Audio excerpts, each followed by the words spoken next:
Wakil Ketua Dewan Pembina Partai Gerindra Hashim Jojo Hadikusumo dalam acara Rakernas ke-20 Paguyuban Sosial Marga Tionghoa Indonesia yang digelar di Hotel Intercontinental Jakarta menyindir mantan Gubernur Jakarta yang dinilai hanya mengumbar janji membuat perumahan layak bagi warga Jakarta. Baginya, mantan Gubernur Jakarta sebelum-sebelumnya dinilai hanya banyak bicara tanpa aksi nyata untuk menyediakan hunian bagi warganya. Hashim mengklaim pasangan calon gubernur dan wakil gubernur yang diusung Partai Gerindra, Ridwan Kamil Suswono, sudah menyiapkan solusi untuk menyelesaikan masalah perumahan warga. Hashim juga membocorkan rencana paslon nomor urut 1 RK Suswono yang bakal menyulap 153 pasar di Jakarta untuk dibangun rumah layak huni bagi pedagang pasar dengan konsep social housing. Urusan papan atau tempat tinggal warga selalu menjadi isu yang menarik bagi calon kepala daerah Jakarta. Setiap calon gubernur Jakarta kerap menyuguhkan program kerja penyediaan hunian layak untuk warga Jakarta. Bagaimanakah realisasi janji gubernur dalam menyediakan rumah yang layak dihuni warga Jakarta sejauh ini? Akankah para paslon gubernur dan wakil gubernur bisa mewujudkannya? Tim TV One mengabarkan.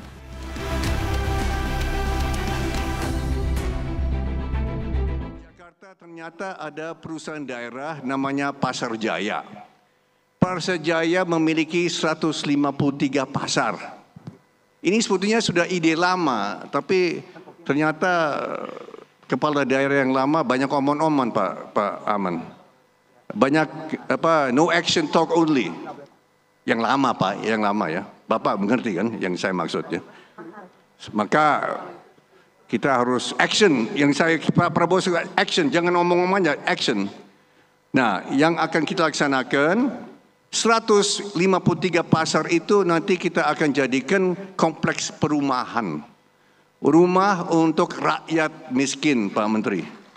153 pasar, kita akan bangun 153 kompleks, pasar-pasar itu dibanyak. Nanti pasar-pasar itu nanti untuk pedagang kecil, menengah, dan koperasi itu nanti pakai tetap. Ya akan bangun nanti kontraktor-kontraktor.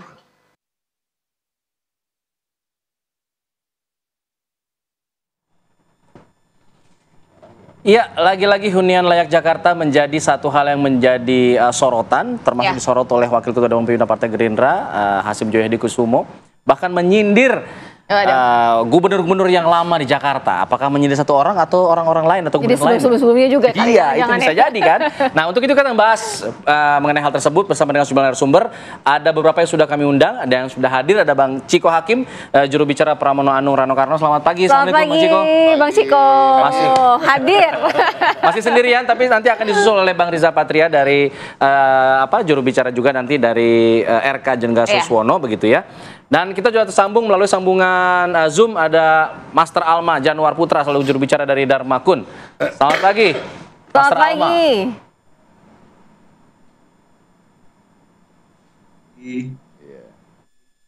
Baik.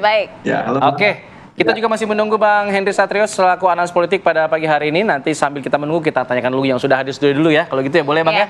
Bang Ciko, kalau tadi kita lihat mendengarkan pernyataan dari Pak Hashim Joyo Hadikusumo, ya menyindir gubernur-gubernur sebelumnya, merasa tersindir nggak soal Ahok misalnya dari PDIP misalnya? Sama sekali nggak. Tapi kan tadi cukup jelas ya, cukup terfokus siapa yang disindir. Ada bahasa omon-omon, ya kan. Jadi saya rasa Pak Anies Baswedan yang disindir. Bukan Pak Ahok ya? Bukan, karena kalau kita bicara soal omon-omon kan Pak Ahok nggak pernah ngomong omon-omon, ya nggak pernah disindir soal omon-omon oleh Pak Prabowo ketika Pilpres. Itu satu hal. Kembali lagi, tapi pernyataan itu sesungguhnya sebenarnya kalau saya menjadi timnya Pak Ridwan Kamil dan Suswono itu agak blunder ya.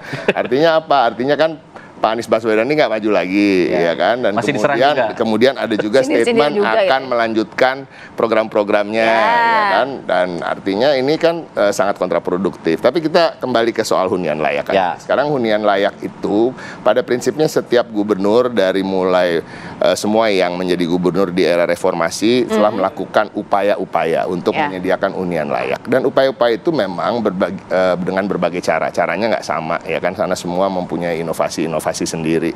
Nah, kita juga tidak mengatakan satu lebih baik dari yang lain, tapi kalau kita bicara soal untuk melanjutkan, tentunya bagi kami fokus dan tetap konsisten dan berkomitmen untuk melanjutkan apa-apa yang baik dilakukan oleh gubernur terdahulu. Kalau kita bicara soal Ahok misalnya, kita bicara soal banyaknya rusun yang memang dia bangun dan kemudian dengan skema membayar iuran yang seharusnya tidak memberatkan warga, cukup untuk warga bisa afford membayar dan jumlahnya juga banyak. Namun tentu kita harus akui ada beberapa yang kemudian terhenti ketika Gubernur Ahok diganti oleh Gubernur Anies. Seperti apa tuh?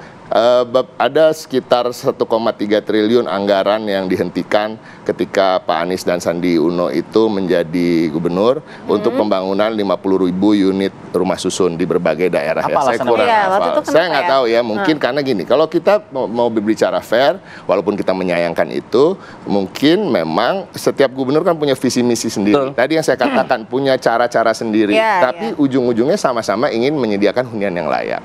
Nah kemudian tapi di era Pak Anies bukan berarti pembangunan rusun itu berhenti, enggak juga. Ada rusun Pondok Kelapa, mungkin plan yang dibuat Ahok, jangan yang ini deh, yang ini aja gitu. Tapi pada prinsipnya pada akhirnya saya udah membaca lagi di tahun 2023 kemarin rusun-rusun yang kemarin direncanakan oleh Pak Ahok ternyata juga terus dilanjutkan. Memang bukan di tahun pertama Pak Anies dan Pak Sandi menjadi gubernur dan wakil gubernur. Dan juga ada rusun-rusun baru yang dibangun oleh Pak Anies dan tapi Bang Ciko, kalau fakta integritas itu apa sih sebenarnya yang diinginkan oleh warga Kampung Bayam salah satunya ya, walaupun memang banyak banget hunian layak yang belum terrealisasi di Jakarta? Salah satunya yang pasti gini, mereka ingin hidup, ingin tinggal tidak jauh dari tempat tinggal mereka sebelumnya. Dan itu wajar. Kenapa? Karena mereka sudah puluhan tahun tinggal di situ, mereka sudah mempunyai kegiatan ekonomi, kegiatan usaha, kegiatan anak-anak belajar dan mengajar di daerah yang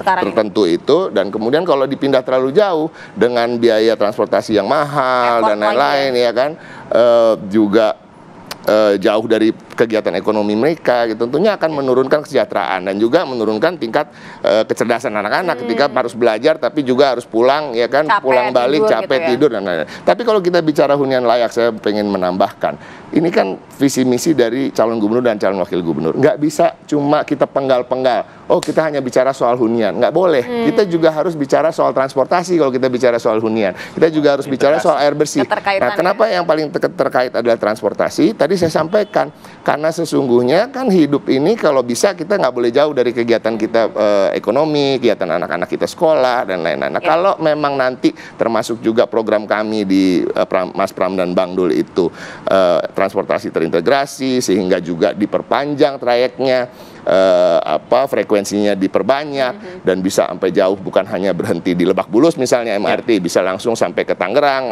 Tangerang Selatan dan lain-lain. Jarak kan semakin dekat. Ya, jarak itu menjadi jauh sehingga tidak perlu juga orang tinggal dekat-dekat sekali dengan di mana mereka berkegiatan. Oke, kita coba minta pendapat dari Master Alma lah untuk program dari Dharma Pangrekun dan juga Kunwardana ini. Kita lihat juga sempat ada janji yang disampaikan oleh Pak Dharma ya kepada warga Kampung Bayam, dan menjanjikan mereka akan bisa kembali ke kampung susun Bayam. Artinya akan menggunakan kembali rumah susun yang sudah dibangun di situ. Ini seperti apa kemudian komitmennya, Mas Alma? Betul. Ya, Bang Alfat, makasih banyak. Kasira, pertama mohon izin semuanya, mohon doanya untuk ibunda kita, Ibunda Siti Fadila Supari yang kurang sehat. Jadi saya harus menggantikan pagi ini. Bang Ciko, apa kabar? Dan yang saya mau awal ini saya mau buka dengan Pak Hasim. Jangan lupa janjinya untuk 2 juta ya penambahan gaji untuk guru honorer ya Pak Hasim dan Pak Prabowo. Dan janji-janji yang lainnya ya dibuktikan saja nanti saat Pak Prabowo dilantik. Sekarang saya mau bahas Rusunawa ya, atau rumah layak abangku. Jelas ide membangun Rusunawa di 153 pasar itu ide yang kurang tepat. Karena pasti akan menambah kemacetan, pasti akan menambah masalah-masalah baru. Dan rakyat atau warga Jakarta tidak akan paksa seperti itu ya. Kalau memang dia warga pesisir ya dia pasti akan memilih untuk Rusunawa yang ada di pesisir.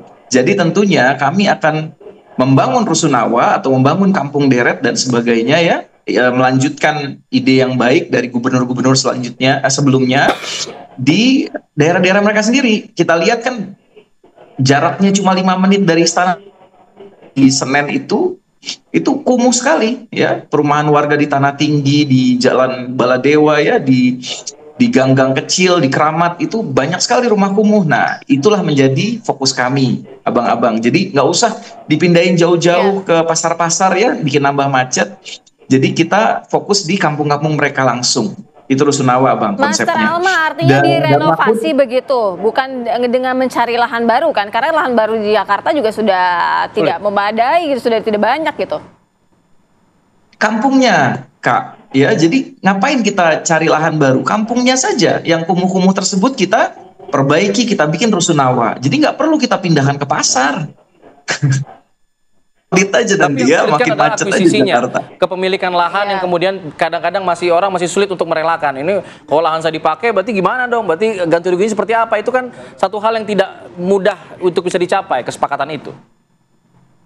Ya Bang, kita sesuaikan Bang, lahan dia berapa, tanah dia berapa, kita sesuaikan semua, APBD kita cukup Bang, jadi nggak perlu dipertanyakan hal-hal kayak gitu ya, jadi cukup sekali dan berapapun nanti tanah mereka kita akan ganti rugi dengan baik, ya ganti untung bahkan kalau di Jakarta kan, dan jangan seperti nasibnya seperti warga Kampung Bayam sekarang, udah jadi rusunawanya malah nggak dikasih kuncinya, itu zolim, itu tidak adil.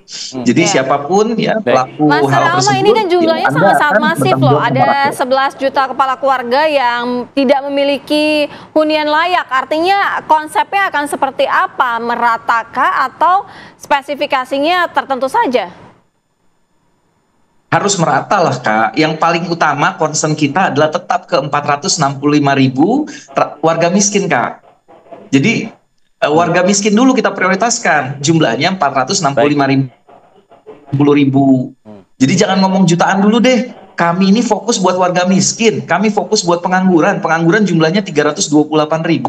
Jadi kalau di total Kak, 793.000 yang harus kita benahi di awal, gitu Kak. Ya. Baik, Bang Ciko, kalau kita melihat... Koreksi ya, 11 juta seluruh Indonesia. Ya, seluruh Indonesia. Nah, makasih Bang Ciko. Makasih Bang. Iya, benar-benar. Iya, benar. Thank you, Bang. Bang Ciko, kita ingin berkaca juga pada saat Pak Ahok menjabat. Tentu ada kendala-kendala dalam hal membangun rumah susun, seperti akuisisi, kepemilikan lahan, dan sebagainya. Itu kan satu hal yang tidak mudah, Bang. Ini apakah kemudian ada...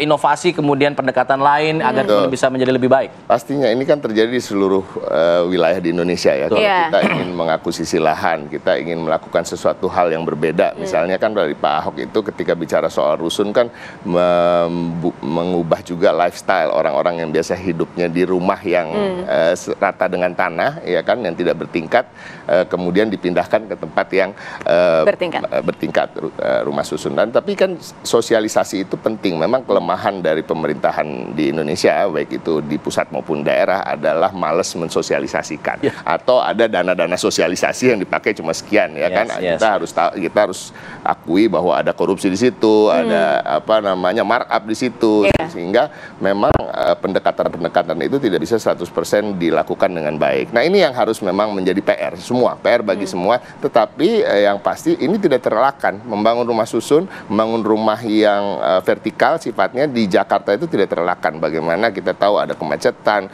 kita tahu lahan kita juga terbatas. Tapi tadi saya sampaikan, saya ulangi lagi bahwa semua dari visi misi ini harus terintegrasi. Ya, kita bicara soal transportasi tadi. Kalau memang transportasi umum dan massal yang cepat itu layak, tentunya nggak masalah ketika hidup cukup jauh. Pertanyaannya mana yang duluan Bang? Transportasinya atau huniannya dulu? Dijawab usai jeda, kita akan habis jeda kita kembali lagi di Apa Kabar Indonesia Pagi.